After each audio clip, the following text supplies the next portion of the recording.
This night will be different. We do it in English because the reason that I just said, we will tell something about our planet, perhaps about our cosmos. And people who have been reading our agendas on different websites, they have been reading, following, and I tell it for the people who are just listening at the moment. Much is going on these days in terms of our understanding of the universe. Crop circles, scientists having discovered about 1,000 other worlds, spiritual teachers with their varying declaration about the cosmos and our place in it. Also there is the Urantia Book, which boldly declares that we are all children of one God, and that science is of great importance to humanity, but the scientific vision that we are an accident is another thing.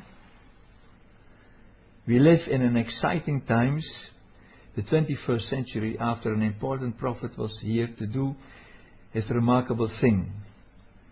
A complete spiritual reality is presented in the Urantia Book around these so-called sons of God. How does scientific research relate to all this? Beautifully. For years, Robert Swemmer studied these and other topics. Guideline for him was the Urantia Book. He wrote a commentary on it and gives PowerPoint presentation on this topic. Tonight he is our guest. And for the people who are expecting him to see, you don't see him. But you see the cover of his book. You wrote a comment on the Urantia Book, Robert. A poetic comment. A poetic comment, yeah, like all comments are. When they are good, they are poetic, because then they reach the heart. Well, yeah. Hopefully, yeah. But in the text that I just was reading, a lot of things were said.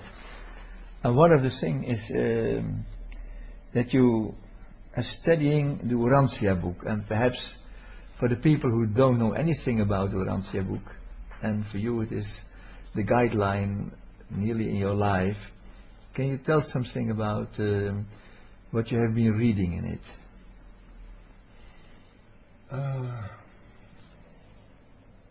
Well, I sometimes in my mind I compare the way the Urantia Book came to our planet with the way thoughts come to us, individual people. You know, sometimes thoughts come out of the blue, and they can of course be nasty and boring, but they can also be very inspiring depending on how we feel. Yeah. And I think I recognize both. Yeah, me too, of course, and everybody, I think. And the Urantia Book states that it was an event. The book is an event in a series of 5 events up till now, since the first intelligent people were born on our planet. And it was sort of a gift, you could say. For the planet, for the people. For our planet. From what in the book is called the overworld, the spiritual world. And and for you it was very astonishing to get suddenly insights in the book, because since you have been reading it for the first time, it was a big part of your life. Well, it started with, we talked about this 1.5 years ago, but maybe we could just quickly go through this. It started with finding the beautiful pictures of the oldest galaxies, star galaxies, the elliptical galaxies, in some dump shop for books, and I was totally flabbergasted by them because they looked so beautiful and symmetric and, you know, very elegant, totally different from where we are in, the spiral galaxy. So I bought the atlas at the time and took it home, put it in my book case, and 1.5 years later I discovered the Urantia Book. Ah. And then I started reading that, and this Urantia Book is very specific about particular star galaxies and their function in the universe. In the universe, yeah. So we live in spiral galaxies, our Milky Way, and there are many others. But there are also elliptical galaxies, and they are the oldest galaxies in the universe. Oh. And there is something happening which, is described in the Urantia Book, and they call them architectural worlds there. And it's just very interesting to read about it, and also to consider the crop circles, to consider what spiritual teachers these days have to say in the light of what is written in the Urantia Book about the architectural worlds. So, yeah. So there's a lot of stuff that you have to study actually. Yeah? Well, I just loved it. I just loved it. And I was totally touched by it also. And so I started, from the very beginning, and I perhaps read it about 3 or 4 times now. Some parts are very, very difficult to read. But in general, it just makes total sense to me, and I think I recently wrote an article on the internet on www.earthmatters.nl, and specifically I go into what science has been discovering by now in terms of their research on the oldest galaxies. And this is quite remarkable, because many things that they have discovered are written about in the Urantia Book. Oh, that's so yeah. So the one of the latest is, and this came into the news in September 2011, is that they discovered a planet with huge crystals. Huge crystals. Crystals, yes, diamonds. Yeah, diamonds. They use the word diamonds in the article on Reuters. And the authors of the Urantia Book have been it. For people who don't know this, the book came out in 1955, so it's almost 57 years old by now. And they are very specific about the particular eigenschappen, Yeah. I don't know the word in English. Particular qualities that are related to these architectural worlds. And one of them is that they are, some parts are just huge crystals that they are mentioning, like 50 by 70 kilometers.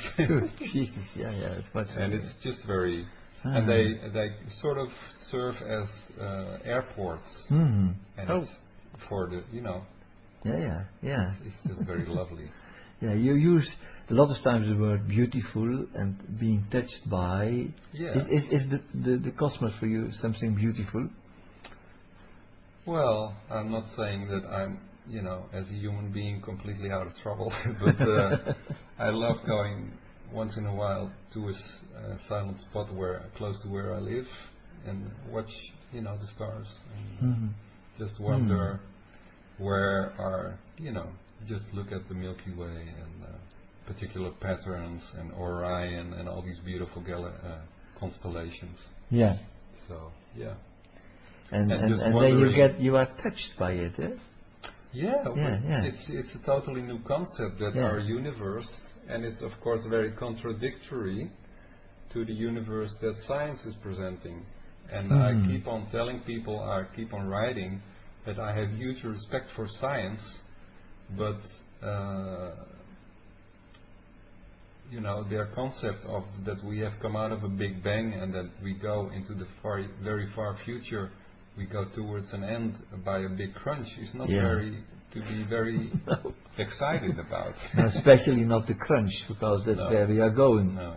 I refuse to believe that I am, living on a planet that was a coincidence. It's just not making sense to me. So, Yeah. Does the book Urantia talk about a hidden pattern that is underneath everything, and in which our facts that we live with are understandable? You mean hidden pattern that they see deeper than our facts. Yeah, all the time. And then you see patterns that you cannot see so obviously. That's what I mean, actually. Yeah. I mean, of course, there's a lot going on in terms of if you go to YouTube, there's all kinds of statements that are totally inconsistent with the scientific belief that we are an accident. And then, of course, we think of the great spiritual teachers. We think of people who had a near-death experience. We think of people who have remembrances of past lives. All these things are, stating that there's something completely different cooking, so to speak. So not Darwinistic. Well, Darwin did a great job. He did a great job, yeah. He showed that we were not 6,000 years old, of course, and we are not. Yeah. In fact, we are much older than, In fact, the Milky Way is huge, much older than 15 billion years, like the 5 or 6 billion years that science is stating. The beginning story of the Milky Way starts in the Urantia Book about 1,000 billion years old, dus 1,000 miljard jaar. Yeah, I understand. Yeah, that's like something. It's a completely different picture than science is presenting us. And what's touching in it for you when you read this? The immensity of time, space. Well, what is touching many things, I get very inspired both by watching the developments in the crop circle phenomenon. I get very inspired listening to some of the great teachers, Osho, Tolle, Cohen, Krishnamurti. Yogananda. Yeah. They're making a beautiful movie about him now. So this comes out next year. I'm really about Yogananda? Forward. Yeah. Oh yeah. So and I love to follow developments in science. Again, who come so close to things that are being written about in the Urantia Book. For the past 9 years, there has been at least 6 or 7 important issues scientists have discovered in the elliptical galaxies that are consistent with what is written in the Urantia Book about the architectural worlds. Can you give an example? For example? Well, I mentioned one with the diamonds, the crystals. Oh yeah. Another one in 2003 is the lacking of dark matter in the elliptical galaxies. Oh. And which is, it's well known that the dark matter is all over the place, and there's about 25% of all the stuff in the universe is made of dark matter. Yeah. And even more sometimes. Yeah. 4% is planets and suns. Yeah. And the rest is dark energy. So there's something very important in that discovery that dark matter is lacking, is missed in these around these elliptical galaxies. There's something hugely. You could say we are supported. Our Milky Way is supported by this dark matter, like a baby is supported by the mother when she holds it in her arms. But these ellipticals are completely on their own, so to speak. So, and that's really amazing. Yeah, there's it gives a total different view on the cosmos. Yeah. And of course, the Urantia Book states that we make rounds, we turn in rounds, and science is presenting a universe that came out of a Big Bang. So we are, according to them, we are rapidly expanding. And expanding to nothingness. to a right. big crunch, you say. To a state where all planets and suns are torn apart. So in nothingness. You can guess what happens if we are torn apart from our sun. That's not a very pleasant. So. Do you think it's not real what the science discovered with this, or it is just because they are caught in time, and time has a beginning and an end? Yeah, we are all evolving, right? Yeah, Science is evolving. They are discovering great things, and some perspectives are still, as far as I'm concerned, a bit lacking. What is for you the most interesting topic in the Urantia book? Well, I love the second epochal revelation, particularly. Yeah. But also the fourth. The second was Adam and Eve, and the fourth was the coming of Christ and His work, and the fifth, then, of course, this book. It works like this. Yeah. And the third was Melchizedek, the prophet. Drunvalo?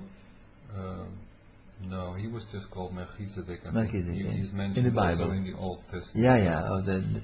The king of Jerusalem. Yeah. Before Abraham came there. Yeah, he was the master of. There's a very beautiful statue at the back of the Moses and the Aaron Kerk in the Jodenbreestraat, where he stands. Yeah, I know him. With three breads in his hands. And he was a very important prophet according to the Urantia Book. The whole big evolving of consciousness around the time of Buddha and Lao Tse and Zarathustra is mentioned in relation to his coming. Hundreds of years before that.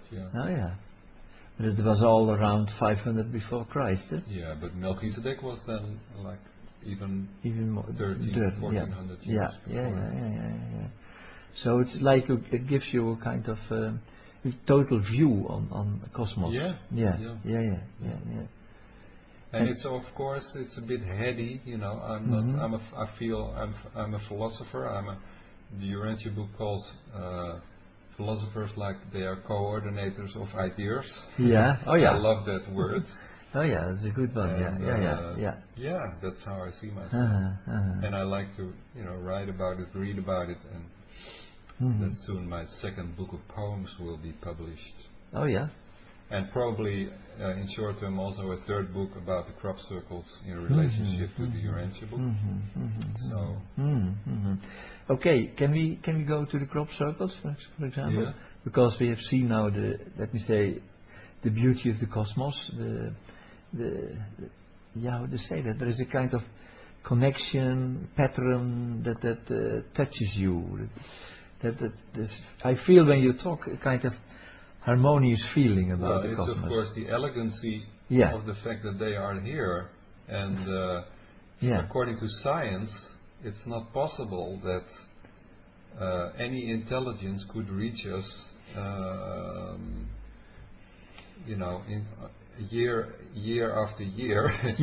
And then, according to science, any intelligence, at least any material human intelligence, if they would come from the nearest star, Proxima Centauri, 4 light years away, they would take 4 years if they could. If they could travel at the speed of light. They still took 4 years. So there's something, and of course the Urantia Book mentions totally different ways of transportation and speeds, particularly. Like what? Well, they're not very specific about the celestial artisans, which I think are responsible for the crop circles. But there is, for instance, the solitary messengers, and they are said to be able to move through space at a speed which equals the distance of 1 light year in 7 seconds, about. Which is huge. Which is incredible. Which is totally flabbergasting for science. About 1,350 billion kilometers per second. It's just very fun to read. As crop circles are made by, and now you can fill in. Well, the opinions are various in this, but according to me, of course, in paper 44 of the Urantia Book is called the Celestial Artisans, Hemelse Kunstenaars, beautiful name. And in spite of the fact that the crop circles are not mentioned in this paper or anywhere else in the book, if you read between the lines, which is you have to do anyway to make some sense out of the book, if you really get a feel for it and you read between the lines, then you start making connections. So and is a kind of perspective in which they say how crop circles are made, because that's again the main issue on this planet. They are there. They are in Italy. They are in England. They are in. Yeah, well, we talked about that 1.5 years ago also. That they have these balls of light, as many croppies, many people who are into the crop circles call them. They have this ability to radiate electromagnetic waves. And they have been doing investigations, and what they found out is that the moisture in the crop is heated very quickly, and that at some point, if it's an older crop, there come cracks in the crops, and if it's a younger crop, they remain whole. But anyway, this is part of the technique how they make these wonderful forms, and there's of course much more going on that I have no clue of how they do it. But did the people who, or the beings who make crop circle, ever announce themselves who they are, or are they just going on? They show themselves once in a while. They show themselves, there have been beautiful shots, like Steve Alexander in 1990 made a beautiful shot of a ball of light of a few minutes. And there have been other shots, I think in 6 years later there was the shot of various balls of light. But there was some controversy about this, whether it was real or not. I don't know. If it was perhaps a trickage, of people, but I wasn't. I'm not sure about that. But on various other occasions, people have seen them. Also, I know. And do you have any idea what the message is? What they show? They just give us bulbs, circles. Beautiful. Well, it's just art. It's art. A fun way of explaining that there is much more between heaven and earth than we can see. Obviously. I think it has a lot to do with various storylines in the Urantia Book, particularly stories from the part 4 about the life of Christ. Are sometimes depicted into the crops. I'm sure of that. So they just like to say there is more, and look everywhere where you can to see what that more is.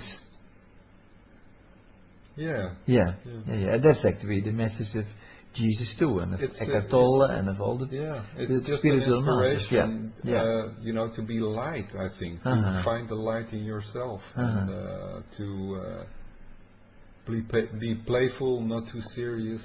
I'm talking to myself when I say that, because I get sometimes very serious about it. But that makes sense for me too, if you say it like this. Can you tell how people react when you talk with them? So on the street? I very, very rarely get a negative reaction. Almost always, sometimes of course people don't want to be bothered.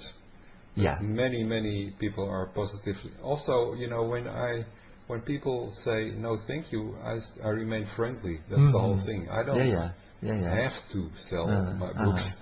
It's just it's the sort of action that I like, and it, of course, you don't have to want to do it the whole day. I just do it for a few hours here and there. But they feel like you are spreading something beautiful. Yeah, it's a very positive message. Yeah, we are part of a very intelligent light universe, which is teeming with spiritual life, and we're part of it. And we are in a way in one classroom here on this planet. All in one classroom, yeah. And some, of course, there are various classes again. Like people in the Western world are perhaps in a bit higher class. And different from Eastern, yeah. And one classroom now. We have quite something to learn at the moment. And of course, that's the message for the Urantia book, to become one classroom. Because right now, of course, there's still people starving. 2-3 billion people starving. There's 2-3 billion people able to, make their meals and go out and have fun. So it's a bit of a strange situation, but that is again inherent to the fact that we are a young planet. That's what we didn't mention yet. Our planet is still a young planet, so like a teenager. Few billions. And years old, so there's still a few million years to go probably, and we will grow up, and the borders of countries slowly will fall away. Right now I think, of course, there are problems with the European Union, but I think it's all very positive, and I think we should go for the unity like they have in the United States. More and more towards speaking one language, more and more towards paying with the same currency and all that. A bit like John Lennon was singing, Imagine no nations. Imagine no nations. And then at the end he said, all the people singing for the day. I'm not the only one. You think I'm a dreamer, but I'm not the only one. Perhaps, we have to go. Thank you. Very Dutch. You are not the only dreamer. No. Thank God. Thank God there are more dreamers, and lucky me. Thank you, Robert, that you was here tonight to tell the message of a beautiful cosmos in which we are living and how we can reach that by going inside. And thank you for facilitating it, my friend. It's really beautiful. We end with some music, and for the next